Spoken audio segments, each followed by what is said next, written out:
नमस्कार दोस्तों। पिछले वीडियो में हम जो है 25 क्वेश्चंस करा चुके हैं। अब आगे जो है हम 25 से आगे जा रहे हैं।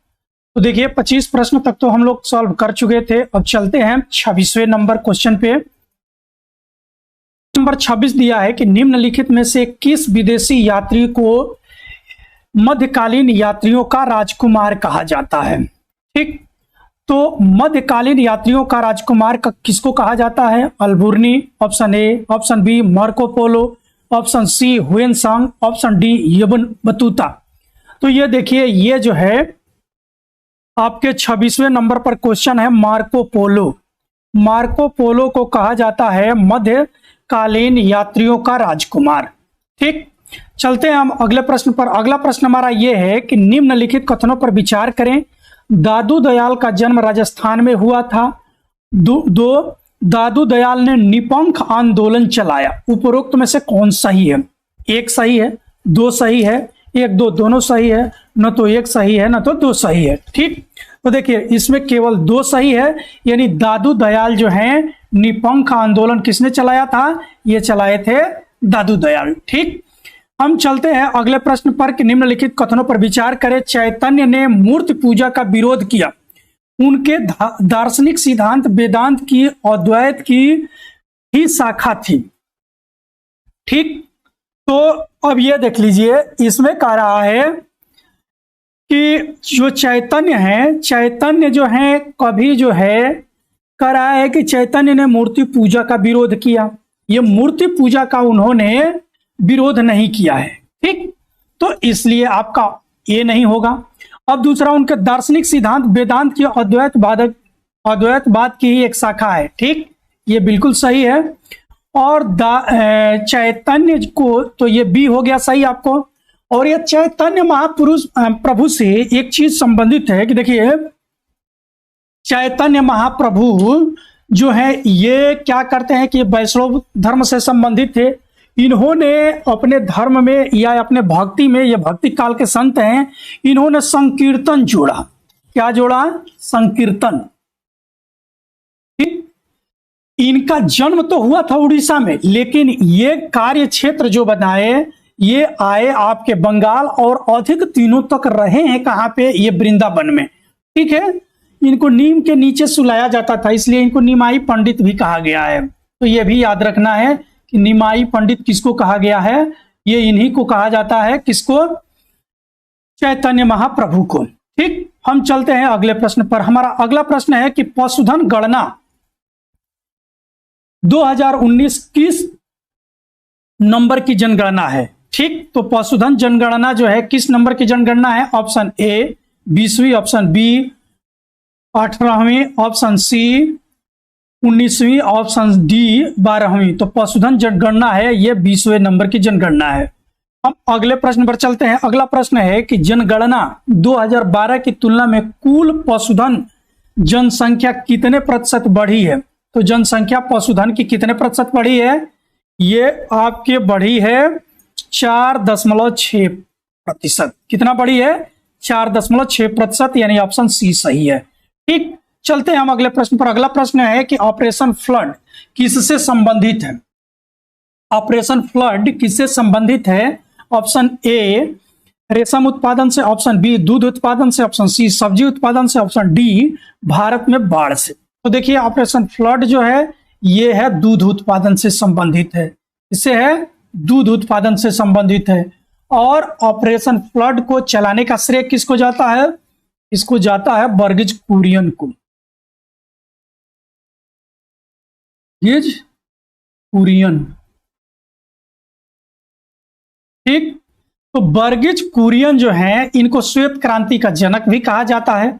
और वर्गीज कुरियन जो है ये एक ऐसा प्रयास किए कि सहकारी समिति को लाए, और सहकारी समिति जो अमूल है, देखेंगे कि बड़ी सी सहकारी समिति अमूल जिसका दूध हम लोग लगातार लेते हैं, इसका जो प्लांट है ये कहां पे है? गुजरात के आनंद में।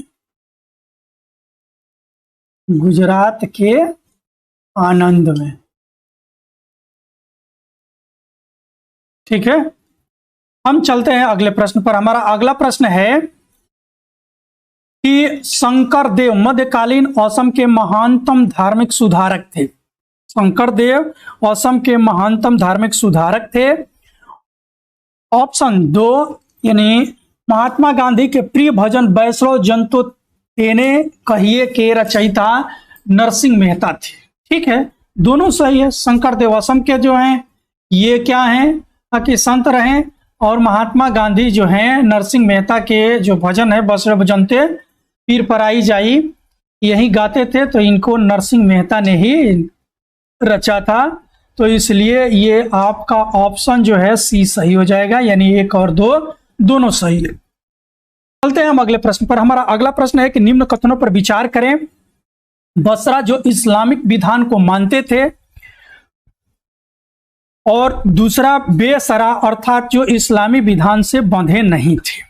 ठीक है, ये देखिए ये दोनों सही है। ये बसरा और बेसरा ये दोनों जो है सूफियों की विचारधारा है।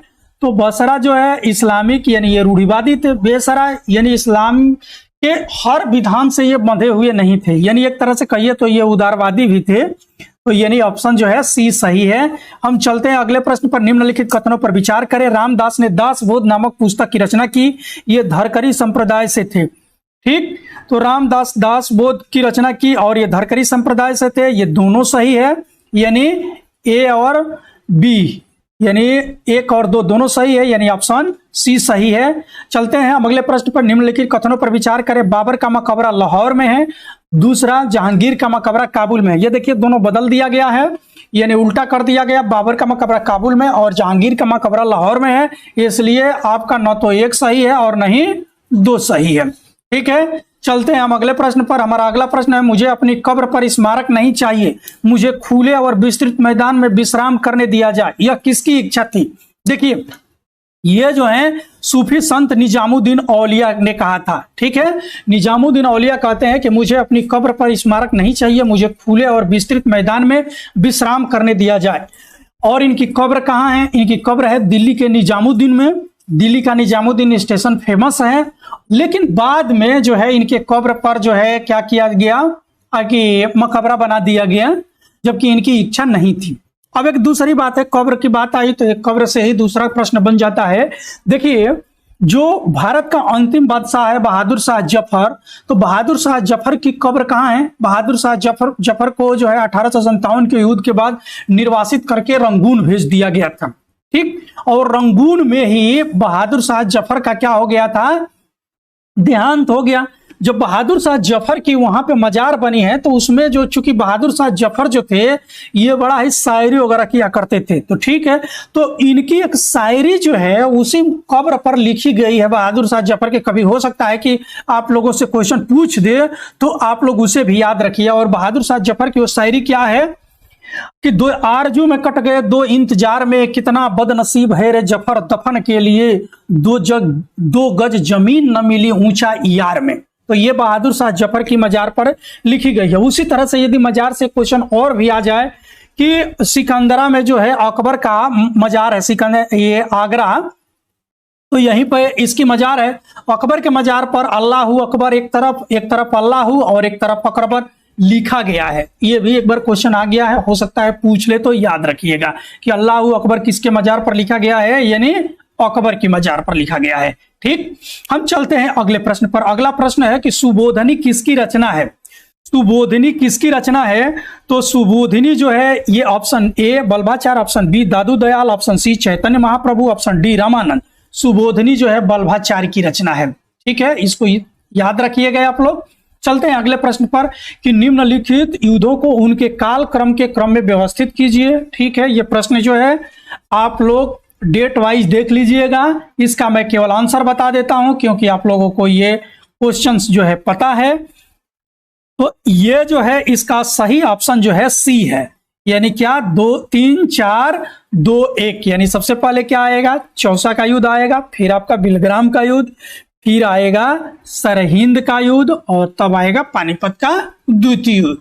पानीपत का द्वितीय युद्ध कब है? 1556। पानीपत का प्रथम युद्ध कब है? 1526। ठीक है, चलते हैं हम अगले प्रश्न पर। हमारा अगला प्रश्न है कि निम्नलिखित कथनों पर विचार कीजिए। 1951 की जनगणना के अनुसार देश की कुल जनसंख्या का 5.6% अनुसूचित जातियों का था। दूसरा, जनगणना 2001 के अनुसार भारत में अनुसूचित जनजातियों का प्रतिशत भारत की कुल जनसंख्या का 8.6% है।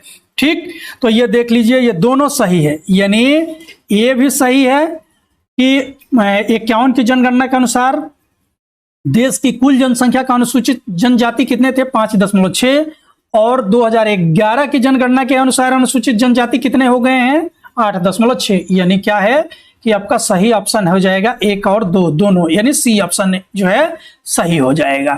ठीक, चलते हैं अगले प्रश्न पर कि निम्नलिखित कथनों पर विचार करें। जनगणना 2011 के अनुसार भारत में अनुसूचित जनजाति ग्रामीण क्षेत्र की कुल जनसंख्या का 11.3% और शहरी क्षेत्र का 2.8% है। दूसरा, 2001-2011 के दौरान अनुसूचित जनजातियों की 10 की वृद्धि दर 23.7% थी। उपरोक्त में से कौन सा सही है? तो देखिए, इसमें भी आपके ये दोनों ऑप्शन सही है। कौन? यानी 1 और 2 दोनों सही है। क्लियर? चलते हैं हम अगले प्रश्न पर। हमारा अगला प्रश्न है कि अनुसूचित जातियों की सबसे ज्यादा जनसंख्या मध्य प्रदेश में है। दूसरा, अनुसूचित जनजातियों की सबसे ज्यादा जनसंख्या पंजाब में है। अब इसमें आपका ऑप्शन ए सही है, ऑप्शन बी सही है, सी ऑप्शन 1, 2 दोनों सही है, डी न तो 1 सही है न तो 2 सही है। तो इसमें क्या सही आंसर होगा आपका? इसमें है कि न तो 1 सही है और नहीं 2 सही है। ठीक है, तो ये आपका सही आंसर क्या हो जाएगा? डी। चलते हैं हम अगले प्रश्न पर। अगला प्रश्न हमारा ये है कि निम्नलिखित कथनों पर विचार कीजिए। भारत का पहला परमाणु ऊर्जा स्टेशन तारापुर महाराष्ट्र में 1969 में यूएस की सहायता से स्थापित किया गया था। दूसरा, ट्राम्बे में परमाणु ऊर्जा संस्थान की स्थापना 1954 में की गई थी। ठीक, अब ये क्या है कि ये दोनों सही है, यानी 1 और 2 दोनों सही है, यानी ऑप्शन सी सही है। इसको देख लीजिएगा आप लोग। ठीक, चलते हैं हम अगले प्रश्न पर। हमारा अगला प्रश्न ये है, अगला प्रश्न हमारा ये है कि निम्न कथनों पर विचार करें। निम्न कथन पर विचार करें। प्रमाण खनिज अन्वेषण एवं अनुसंधान निषेधालय हैदराबाद में है। ठीक, दूसरा, राजा रमना उन्नत प्रौद्योगिकी केंद्र इंदौर में है। अब इसमें सही क्या है?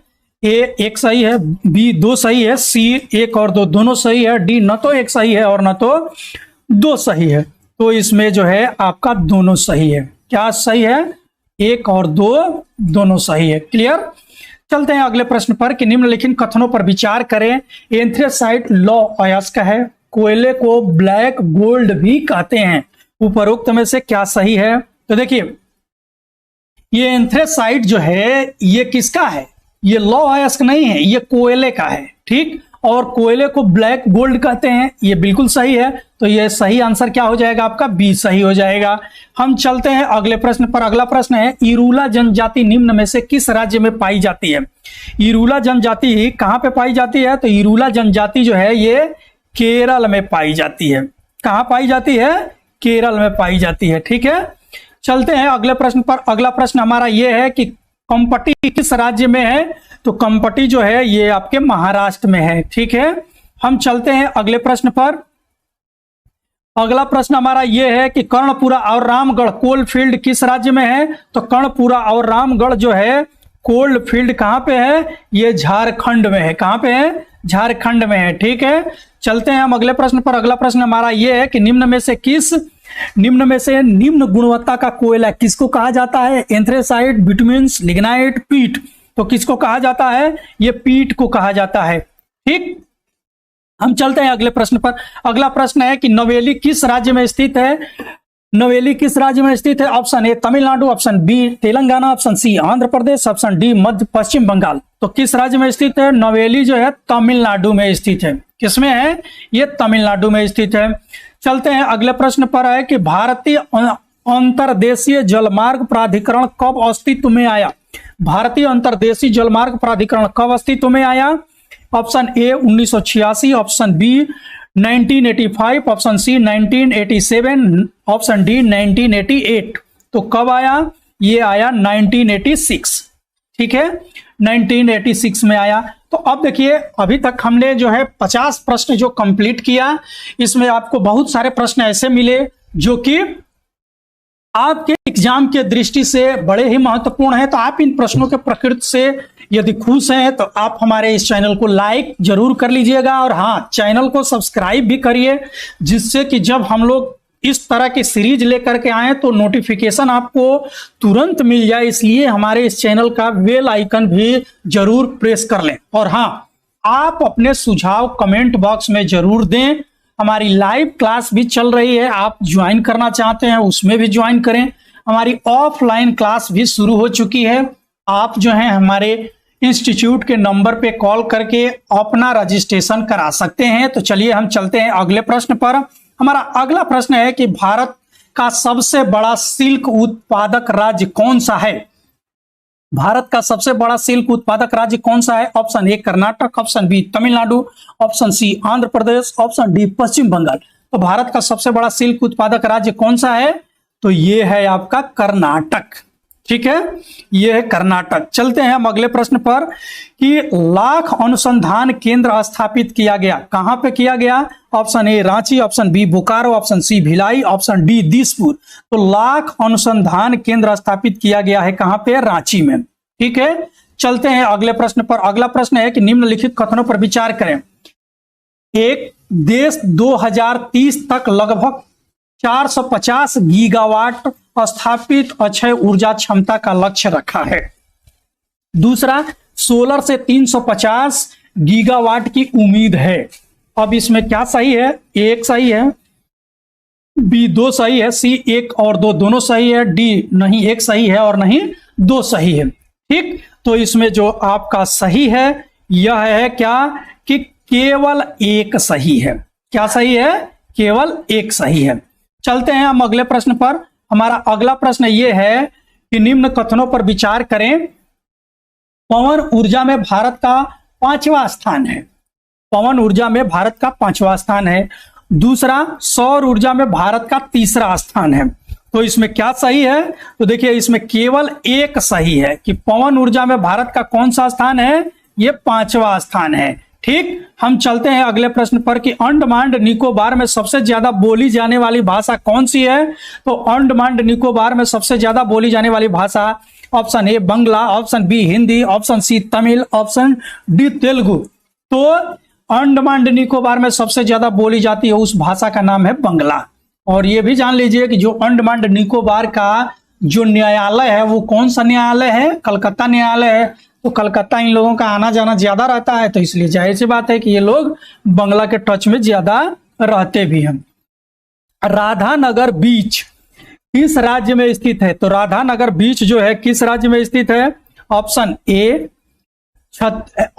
ए Tamil Nadu, option B Andhra Pradesh, option C Lakshadweep, option D Andaman Nicobar. तो राधानगर बीच जो है ये अंडमान निकोबार में स्थित है। चलिए अगले प्रश्न पर चलते हैं। बालको किस राज्य में स्थित है?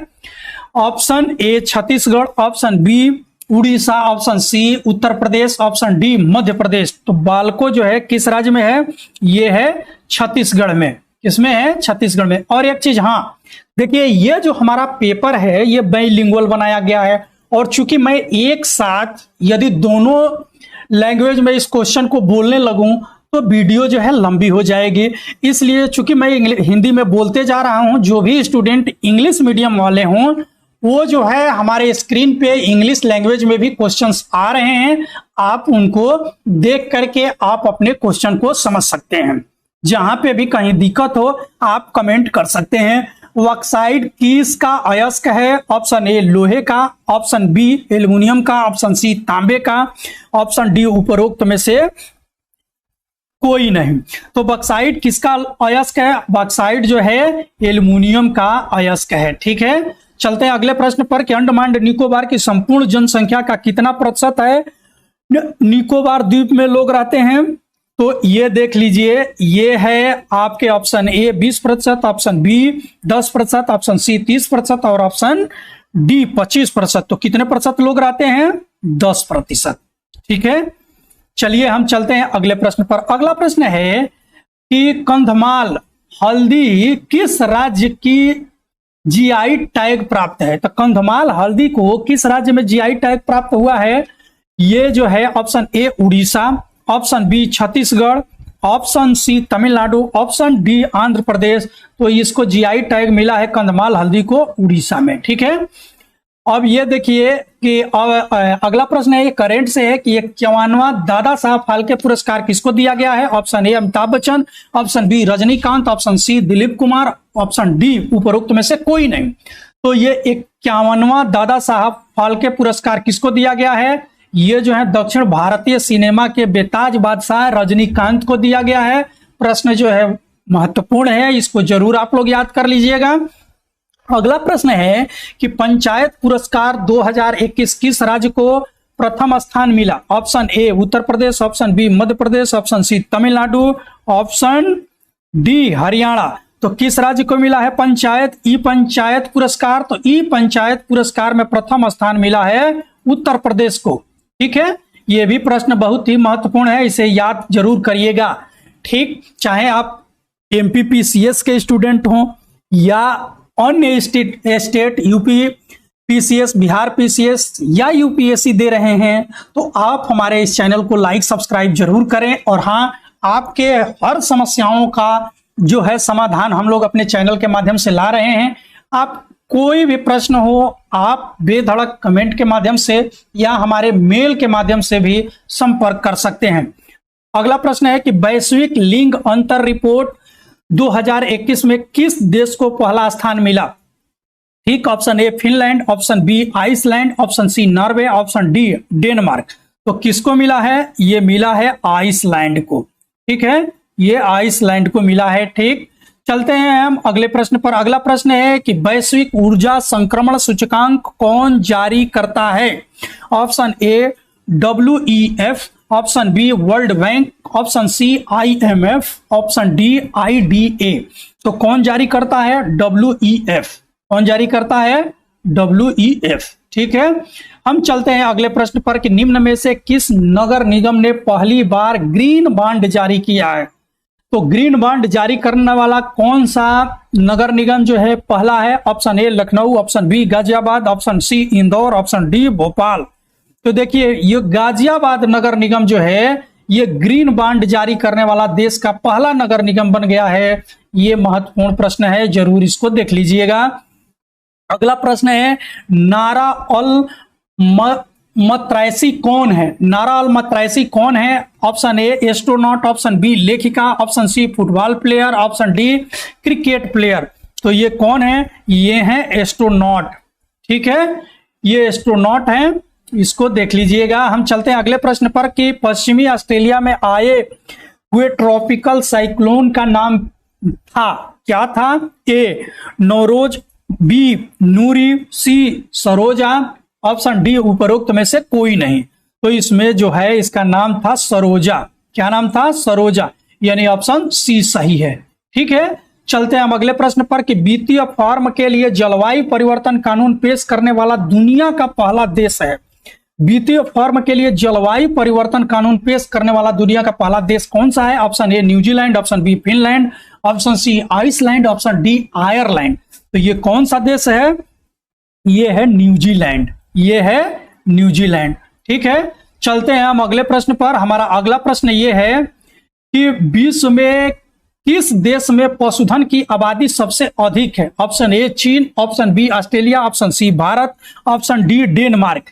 तो देखिए, जो पशुधन की सबसे ज्यादा आबादी है वो कहां पे है? भारत में है। महत्वपूर्ण प्रश्न है, इसको जरूर आप लोग याद कर लीजिएगा। अगला प्रश्न है कि किस देश ने सड़क पर ड्राइवरलेस कार को चलाने की आज्ञा दी है? Option A UK, option B US, option C Japan, option D चीन। तो ये यूके जो है ड्राइवरलेस कार चलाने की जो है अनुमति प्रदान कर दिया है, यानी ऑप्शन ए सही है। अगला प्रश्न है कि लिविंग माउंटेन के लेखक कौन है? Option A Amitav Ghosh, option B Arundhati Roy, option C Venkaiah Naidu, option D Shashi Tharoor. तो ये कौन है? ये अमिताभ घोष हैं। ठीक है, अमिताभ घोष की जो ये पुस्तक है इसको जरूर याद करिएगा। अगला प्रश्न है कि विश्व होम्योपैथी दिवस कब मनाया जाता है? Option A 9 April, option B 10 April, option C 11 April, option D 12 April. तो विश्व पैथी दिवस जो मनाया जाता है ये मनाया जाता है 10 अप्रैल को। ठीक, अब हम चलते हैं अगले प्रश्न पर। अगला प्रश्न है जुरोग क्या है? जुरोग क्या है? जुरोग क्या है और क्या है ये दिया है। ऑप्शन ए एक सांप की प्रजाति, option B rover, option C Iceland, option D उपरोक्त में से कोई नहीं। तो जुरोग जो है ये रोवर है। ठीक है, ये जो है रोवर है, इसको याद कर लीजिएगा। अगला है कि अंतरराष्ट्रीय ओलंपिक समिति IOC के अध्यक्ष हैं। Option A Thomas Bach, option B Mark Rutte, option C लिंगिया नोरुन्हा, ऑप्शन डी उपरोक्त में से कोई नहीं। तो देखिए IOC के जो अध्यक्ष हैं ये कौन हैं? ये है थॉमस बाचो। हम चलते हैं अगले प्रश्न पर। हमारा अगला प्रश्न ये है कि गांधी शांति पुरस्कार वर्ष 2020 के लिए किसको दिया गया? तो ये किसको दिया गया? Option A Sheikh Mujibuddin Rahman, B Sultan कासूम bin Said Al Said, option C Donald Trump और ऑप्शन डी कमला हैरिस। तो ये दिया गया है गांधी शांति पुरस्कार 2020, ये दिया गया है शेख मुजीबुद्दीन रहमान, जिन्हें बांग्लादेश के संस्थापक के नाम से भी जाना जाता है। ठीक है, ईज ऑफ लिविंग इंडेक्स 2021 में किस शहर को प्रथम स्थान मिला? Option A Hyderabad, option B Bengaluru, option C Lucknow, option D Pune. तो ईज ऑफ लिविंग में बेंगलुरु को जो है प्रथम स्थान मिला है। ठीक है, यहाँ जो रहने का स्टैंडर्ड है सबसे उत्तम है भारत के अनुसार। अगला प्रश्न है कि डस्टलिक मिलिट्री एक्सरसाइज किन दो देशों के बीच में संपन्न हुई? ऑप्शन ए भारत और इंडोनेशिया, ऑप्शन बी भारत और बांग्लादेश, ऑप्शन सी भारत और श्रीलंका, ऑप्शन डी भारत और उज्बेकिस्तान। तो किन दो देशों के बीच में हुआ? भारत और उज्बेकिस्तान, यानी क्या सही है? आपका डी ऑप्शन जो है सही है। चलते हैं अगले प्रश्न पर। अगला प्रश्न है कि किस भारतीय महिला क्रिकेटर ने 10,000 रन पूरे किए? Option A Rani Rampal, option B Mithali Raj, option C Sonia Singh, option D Harpreet Kaur. तो देखिए इसमें सही ऑप्शन है क्या? मिथाली राज। ठीक है, ये मिथाली राज हैं जिन्होंने 10,000 रन पूरा किए हैं। ठीक है, अगला प्रश्न है कि 69वें राष्ट्रीय वॉलीबॉल चैंपियनशिप का आयोजन किस शहर में किया गया? तो ये किस शहर में किया गया? भुवनेश्वर, बी लखनऊ, सी चंडीगढ़, डी मैसूर। ये किया गया है भुवनेश्वर में। किस शहर में किया गया है? ये भुवनेश्वर में किया गया है। ठीक, चलते हैं अगले प्रश्न पर। अगला प्रश्न हमारा ये है कि राष्ट्रीय टीकाकरण दिवस किस दिन मनाया जाता है? राष्ट्रीय टीकाकरण दिवस किस दिन मनाया जाता है? Option A 13 March, option B 10 March, option C 15 March, option D 16 March. तो ये मनाया जाता है 16 मार्च को। ठीक, हम चलते हैं अगले प्रश्न पर कि विश्व जल दिवस की थीम क्या थी? ऑप्शन ए जल ही जीवन है, ऑप्शन बी जल और जीवन, ऑप्शन सी मूल्यवान जल, ऑप्शन डी उपर्युक्त में से कोई नहीं। तो ये जो है मूल्यवान जल, यानी ऑप्शन जो है इसका सी सही हो जाएगा। ठीक, विश्व जल दिवस की थीम क्या थी? मूल्यवान जल। अगला प्रश्न है कि किस शासक ने मलिक काफूर को कोहिनूर हीरा भेंट किया था? तो मलिक काफूर को कोहिनूर हीरा किसने भेंट किया? Option A Pratap Rudradev, option B Pratap Veerabhadra, option C Pratap Singaji, option D Pratap Narendra Singh. तो ये जो है प्रताप रुद्रदेव जो हैं ये मलिक काफूर को जो है कोहिनूर हीरा भेंट किए थे। और ये मलिक काफूर जो है क्या था? ये अलाउद्दीन जब दक्षिण विजय कर रहा था तो ये उसके सेना का ये नेतृत्व कर रहा था। ठीक, चलते हैं अगले प्रश्न पर कि ईरान का नेपोलियन किसको कहा जाता है? Option A Nadir Shah, option B Ahmad Shah, option C Mohammad Shah, option D उपरोक्त में से कोई नहीं। तो ईरान का नेपोलियन किसको कहा जाता है? ये कहा जाता है नादिर शाह को। ठीक, और भारत का नेपोलियन किसको कहा जाता है? तो ये कहा जाता है समुद्रगुप्त को। भारत का नेपोलियन कहा जाता है समुद्रगुप्त को। ठीक, अगला प्रश्न है कि रामचंद्र देव कहाँ के शासक थे? Option A Chittor, option B Telangana, option C Hoysala, option D Devagiri. तो रामचंद्र देव जो है देवगिरी के शासक थे। ठीक, अब चलते हैं हम अगले प्रश्न पर। अगला प्रश्न हमारा यह है कि बैतुल उल उलूम नामक पुस्तकालय की स्थापना किसने की? तो बैतुल उल उलूम नामक पुस्तकालय की स्थापना की थी जेबू निसा ने। किसने की थी? जेबू निसा।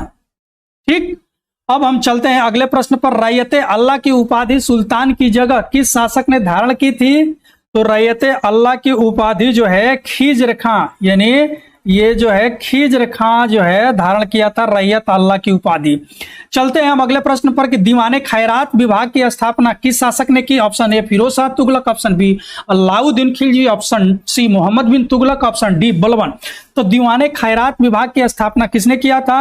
ये किया था फिरोज शाह तुगलक ने। किसने? फिरोज शाह तुगलक ने। हम चलते हैं अगले प्रश्न पर कि वेद मार्ग प्रतिष्ठापक की उपाधि किस शासक ने धारण की थी? ऑप्शन ए बुका प्रथम, option B Krishnadevaraya, option C Harihara, option D Devaraya द्वितीय। तो वेद मार्ग प्रतिष्ठापक की उपाधि जो है ये किसने किया था? ये किया था बुका प्रथम। ठीक है ना, ये बुका प्रथम ने किया था। यह प्रश्न जो है महत्वपूर्ण है, कई बार पूछा भी गया है, आगामी एग्जाम में इसे पूछे जाने की प्रबल संभावना रहती है, इसलिए आप इस प्रश्न को अच्छे से देख लीजिएगा। चलते हैं अगले प्रश्न पर कि निम्नलिखित में से किस मुगल शासक को शाहे बेखबर के नाम से जाना जाता है? ऑप्शन ए बहादुर शाह प्रथम, option B Mohammad Shah, option C Jahandar Shah, option D उपरोक्त में से कोई नहीं। ठीक, तो देखिए ये बहादुर शाह जो प्रथम है इसको जाना गया है शाहे बेखबर, यानी ये खोज खबर नहीं रखता था अपने बारे में या किसी अपने जनता के बारे में, तो इसलिए इसको शाहे बेखबर कहा गया। ये मोहम्मद शाह है, इसको रंगीला कहा गया है। इसको क्या कहा गया? रंगीला। और ये जहांदार शाह जो था इसको लंपट मूर्ख भी कहा गया है। मूर्ख, इसको लंपट मूर्ख कहा गया है। इसको लंपट मूर्ख क्यों कहा गया है? क्योंकि एक लाल कुंवर नाम की गणिका थी, उसके साथ ये रिक्शे पर बैठ करके और ये क्या करता था, शहर शहर में घूमा करता था, यानी ये नैतिक रूप से पतित हो चुका था, इसीलिए इसको लंपट मूर्ख भी कहा गया है। अगला प्रश्न है कि व्यास सम्मान 2020 किसको दिया गया? Option A Sharad Pagare, option B Vinod Chandra, option C Ramchandra, option D Suresh Kishore. तो ये किसको दिया गया है? ये दिया गया है शरद पगारे को। ठीक है ना, ये करंट का प्रश्न है, इसको जरूर आप लोग देखिएगा। हम चलते हैं अगले प्रश्न पर। अगला प्रश्न है कि इत्र बनाने की विधि का आविष्कार किया था, किसने किया था? तो इत्र बनाने की विधि का आविष्कार जो है option A Noorjahan, option B Asmat Begum, option C Gulbadan Begum, option D Mumtaz. तो ये असमत बेगम है। कौन है? असमत बेगम। ठीक है, इसको जरूर याद रखिएगा। अगला प्रश्न है कि मुगल काल में इलाही क्या था? ऑप्शन ए सोने का सिक्का, ऑप्शन बी धार्मिक रीति, ऑप्शन सी सैन्य प्रशासन व्यवस्था, ऑप्शन डी उपरोक्त में से कोई नहीं। तो ये कौन सा होगा? तो मुगल काल में इलाही जो था एक सोने का सिक्का हुआ करता था। ठीक, चलते हैं हम अगले प्रश्न पर। अगला प्रश्न हमारा यह है कि मुगल काल में जलाली क्या था? ऑप्शन ए वर्गाकार चांदी का सिक्का, ऑप्शन बी वर्गाकार सोने का सिक्का, ऑप्शन सी वर्गाकार तांबे का सिक्का, ऑप्शन डी उपरोक्त में से कोई नहीं। ठीक, तो ये वर्गाकार चांदी का सिक्का हुआ करता था। ठीक है ना, जलाली मुगल काल में वर्गाकार चांदी का सिक्का हुआ करता था। चलिए हम चलते हैं अगले प्रश्न पर कि रूका क्या था? ऑप्शन ए मराठा सोने की मुद्रा, ऑप्शन बी मराठा तांबे की मुद्रा, ऑप्शन सी मराठा चांदी की मुद्रा, ऑप्शन डी उपरोक्त में से कोई नहीं। तो इसमें सही होगा मराठा तांबे की मुद्रा। क्या? मराठा तांबे की मुद्रा था रूका। ठीक, हम चलते हैं अगले प्रश्न पर। अगला प्रश्न है कि निम्नलिखित में से किसको शक्तिशाली सैन्य बलों के एक समूह चिहलगानी के विनाश का श्रेय दिया जाता है? तो चिहलगानी के विनाश का श्रेय किसको दिया जाता है? ये जो है ऑप्शन ए दिया गया है, ऑप्शन बी, ऑप्शन सी और option D. Option A Balban, option B Qutbuddin Aibak, option C Iltutmish, option D Razia. तो ये तुर्काने चहलगानी का विनाश कौन करता है? ये बलवान करता है। ठीक है, ये उसी का सदस्य भी था और उसी को जब आया तो ये विनाश भी किया। ठीक, अब हम चलते हैं अगले प्रश्न पर। स्वयं को दूसरा सिकंदर ए सानी कहने वाला सुल्तान कौन था? तो सिकंदर ए सानी अपने को कौन कहता है? ऑप्शन ए सिकंदर ए सानी जो है अपने को कहने का वाला शासक कौन है? एक मिनट, दूसरा बलवान अलाउद्दीन खिलजी, मोहम्मद बिन तुगलक और सिकंदर लोदी। तो ये जो है अलाउद्दीन खिलजी जो है सिकंदर ए सानी की उपाधि जो है धारण किया था। अगला प्रश्न है कि दिल्ली के निम्नलिखित सुल्तानों में से किसने इतिहासकारों ने विरोध का मिश्रण बताया? तो इतिहास 21 में कहा कि यह विरोध का मिश्रण था। Option A Balban, option B Alauddin Khilji, option C Mohammad bin Tughlaq, option D Ibrahim Lodi. तो देखिए इसी में कहा गया कि इसमें विरोध का मिश्रण है मोहम्मद बिन तुगलक को। कि कब क्या निर्णय ले लेगा इसको कोई नहीं जानता था। विजयनगर के शासकों ने निम्न भाषा समूह को प्रोत्साहित दिया।